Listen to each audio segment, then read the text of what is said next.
Freddie and Himes just day of rest. We'll play tomorrow. One will start and one will play. Might even start, who knows.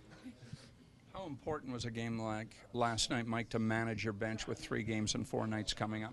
Well, I just think it was good for those guys. It was real good for those guys to play and get some ice time and feel good about themselves. Travis has talked about how he and Igor are trying to get their communication better. Where do you see opportunity for them to improve as a pairing? Well, I just think they got to be better defensively. So Jeremy's got the quick twitch fibers and he can move the puck and do all those things, but you got to be good defensively, and you can't make mistakes at 3 times in games. So that's part of being a kid and learning. Ozzy's got unbelievable skill, size, stick, brain, good defensively. He's got to get quicker and knows that and has worked at it, and we're hoping that more time in the league that he can end up being what we think he can be. So that could end up being a good pair for us. Every team lives the grind, Mike. What can you do now to take advantage of the speed of one games? Well, I mean, the first thing is we just had a stretch there. I think we had 1 and 7 or something like that, and it doesn't matter. It's a grind after a while, but we're at home, and let's get ourselves going. It's a big game tomorrow. I don't worry much about the stretch as much as I worry about tomorrow. Florida beat us the other night.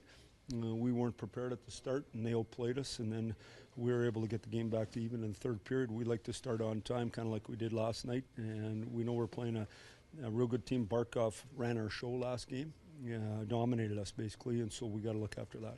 Coach William was saying earlier today that it's hard not to get frustrated and mad at yourself when the level of production you expect from yourself isn't there right off the get-go. What do you tell him in a position like this to make sure he doesn't get over? Well, there was a way to solve that, wasn't there? I didn't say that, but I mean, come on. Yeah. Like, what are you getting frustrated for? You know, it's just if you don't come to training camp and you don't start the year and you don't, and I'm not, I mean, there was business to be done. He got his business done, but now the business to be done is to get up and running. And getting frustrated with yourself or disappointed or whatever words you want to, it's just a total waste of energy. Get excited, you're playing the National Hockey League, get to work and fight your way back. Nobody's surprised. Nobody. So I'm not concerned about it. Dig in and get playing. When trying to shut down a guy like Barkov, how challenging is it when he plays, 22, 23 minutes a night? Well, it should be easier, right? You know, when you think about it, it should be hard for the first 7 or 8, and then it should get better for you, and you should be able to take advantage of it. Just because with the depth we have down the middle, and each guy should be able to play against them, we shouldn't have an issue with that. In saying that, you know, he decided he was going to be determined, and he was better than us the other night. So now they got a whole group of guys there, not just one guy, but that guy was real good that night. Lou made good saves, and you know, I thought their big 3 on the back end was special as well. So their specialty teams won the game 2-0. Having the forward depth that you do now, have you settled on what you want to be matching against big centers like that yet, or not? Not one bit.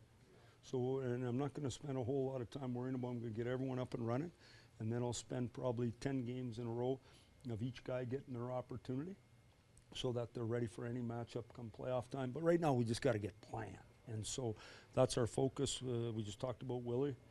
Matty's just come back. Get everyone up and running, and then we'll go from there. Mike, with those again, I mean, in your experience, have you seen guys come into this league and get, markedly quicker over their career? Well, I saw Danilov play in Russia before he came here, and the two things don't look the same. I mean, he's a dominant player now. When I watched him, and we watched him closely, that's not what I saw. So, yeah, I mean, Ozzy's way down in weight and way up in muscle in a short period of time, and it takes time. Now, when a guy like Z came over, there was no evaluation period at that time on our team. He just went out there and played, and whatever happened. Now there's evaluation every night, and we expect him to be good. But we think he can be an elite penalty killer. We really do. We haven't even penalty killed him yet. So that's our plan moving ahead. Austin and Mitch are going to be performing in the Nutcracker tonight. How do you think they're going to do up there? I think they'll be outstanding. You know, a good opportunity for them, and I think it's important to have other things going on in your life besides hockey. So they'll have a good laugh, and then we'll have a good laugh at them. Are you going to see it? No, I'll pass. But imagine there's such a thing as video and stuff like that. I bet you it's caught on tape somewhere. Mike, just doing something on another subject on Coppola. How much did he mean to you guys in Detroit during your rounds? Well, I mean, obviously huge. In the end, we probably should have kept him there the whole time. Sometimes you make decisions that work out better for the player maybe than you did as a team. I think Phil's a real good player, a real good person, and been a good player for a long time. And he was good offensively at one point in his career. Now he's good. I mean, he was always good defensively, but now he can still be an important player on a good team. Playing without the puck and penalty killing, a great puck transporter, but a really good person, makes his teammates better.